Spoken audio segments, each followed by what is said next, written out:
Very interesting. Again, I was born in Iran during Shahanshah for 3 months, right? And then, exile happens, then Khomeini shows up and mayhem is there. But I'm asking this question because on November 1st, 1980, day after your birthday, your Halloween, so October 31st is your birthday, and at 20 years old, you announce yourself as the new king. When you do, in Washington, State Department spokesman John Tratner, said the U.S. had no intentions of supporting Reza Pahlavi, yourself, the Crown Prince, adding that we accept the result of the April referendum and accept the government of Iran as the legally constituted government in Iran. What was your initial reaction when you saw John Tratner saying that and, the U.S. taking a position like that? Well, let me also say something that I think your audience needs to hear in the context of history. 3 months before, or what was it? No, a month before that statement, the war between Iran and Iraq broke out. At the time, my first initiative was to send a message to the Iranian staff for the Air Force, volunteering as a pilot to join with our Air Force to fight back against the invading forces of Saddam Hussein when the war broke out. That was the only thing on my mind at the time, knowing full well that, what's at stake here, But that was my first instinct as an Iranian, nationalist. It's my job and my duty, first and foremost, to go and fight that war. I never got an answer. And in fact, later on, we found out that the regime was very suspicious. Is that some kind of a veiled thing that is pushing towards a coup of some form and those kind of ideas? Anyway, the point is that that went unanswered.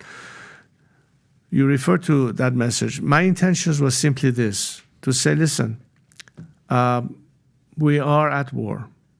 There's a sense of mayhem, confidence loss, the morale of the military. And my sole intentions at the time was to say, you may have turned your back to the institution, but the institution that I represent has not turned its back on you, the people. I was 20 years at the time. I thought that this was perhaps necessary to bring in some element of stability and confidence in people's mind, albeit that we all knew that there's a new regime in place. I knew Khomeini was in place when I volunteered to go there. That was not to serve the regime, it was to serve the country with that mindset. And over the years, I said, by the way, this is ultimately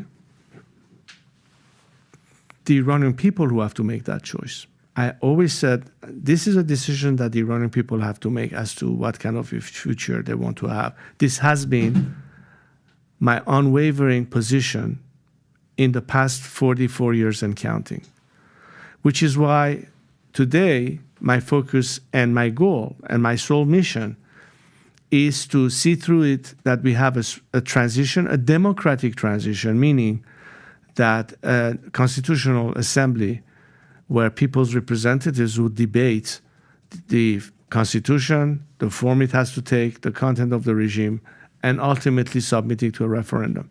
So I'm not vouching for either a monarchy or a republic. I'm vouching for a democratic, secular democratic outcome and let the people decide what they want. So my mission in the past 44 years has been to advocate for democratic change against religious dictatorship, to say that we cannot achieve a democratic system without a clear separation of church from state, which is a prerequisite to democracy, which is why we cannot even fathom that under a religious system we could ever achieve that. And you mentioned elements such as the LGBT community and their rights. I recently was awarded by the Law Cabin of an outspoken award, California. Defending the rights among others of our LGBT community. None of this can be achieved under an ideology that from the very beginning is not only antagonistic to religious communities or the LGBT community or anybody with any opinion other than theirs, but it's the fact that they're anti-Iran. They're not even in any form or shape maintaining the interest of the nation. And so, when I was sitting in Egypt, knowing full well that my father had to leave the country, I'm now practically in exile. What is my role? What is my duty? What is, besides the fact of being, the former crown prince and all that, as an Iranian, what is my responsibility today? As somebody who can inspire people, as somebody who people trust, as some people who got to know me over the years, not just because once my father was king once or I was a crown prince once, but a whole generation that never knew that time. But they read me, they follow me, they talk to me. I think they know where I'm trying to go with this. So where we were in October 31, 1980, as opposed to where we are today in 2023, is a very, very different set of circumstances.